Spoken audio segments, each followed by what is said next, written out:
Hey guys, so today I'm giving you some tips on how to help your child count to 100.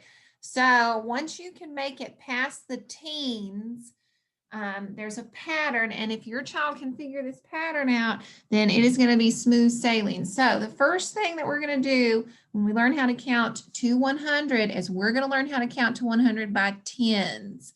And I know this sounds a little crazy, but it's going to be so much more helpful if we do it this way. So I like to teach my kids to use their fingers to do this. So we go 10, 20, 30, 40, 50, 60, 70, 80, 90, 100. And so I really only encourage them when they're counting to use their fingers to count by tens so that it does not become super confusing. So the first thing that we need to do is learn how to count by tens. So the second thing, once we figured out and we feel good about counting by tens, and there are a ton of songs that'll help you with that, and just repeated practice will help you with that. The second thing that we need to do is we need to find a hundreds chart. So that's what I've got right here. So the first thing we're going to do is learn how to count by tens using our fingers. The second thing is we're going to find a hundreds chart. So I've got my hundreds chart right here. And the reason that you need this is that it's going to be very helpful for your child to be able to see what you're talking about. So we learned how to count by tens. And the next thing that happens is we get stuck in two places. The first place is we get stuck in the teens, especially 11, 12, 13, and 15. Those are the ones that are going to get stuck in the most because they don't sound like typical numbers. It doesn't say 5-teen and it doesn't say 2-teen.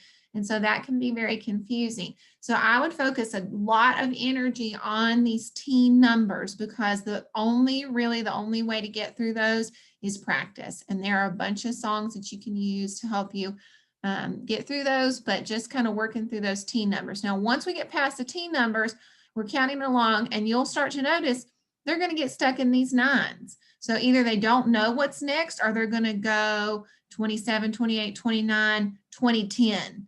They're not sure what happens right here. So they get stuck in these nines and they may work through one of them and then get stuck down here in a different one.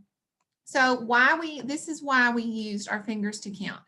So when we're counting, we go 57, 58, 59. Well, you want to show them, right? Here's your row of 50s. They all start with 5. See this, how they all start with 5? Well, we got through all of the 50s. Look, we're all the way to the end of the 50s. There's nothing left. So that means we have to go on to the next 10. So this is where they need their hands. 10, 20, 30, 40, 50. I hear that 50. What's next? 60 is next, 60. And then look, it starts over so you can show them. This is why you need a hundreds chart so you can show them the pattern. Look, it starts over. 1, 2, 3, 4, 5, 6, 7, 8, 9. See how it does it over and over again? And every time they get to a 9, they're stuck on 87, 88, 89. They get stuck right here. You want to go back and say, okay, we got to 89. We just finished the 80s. So if we just finished the 80s, what's next? Let's count and listen for the 80s and see what's next. 10, 20, 30, 40, 50, 60, 70, 80. So what's next? 90. Good job. 90 is next.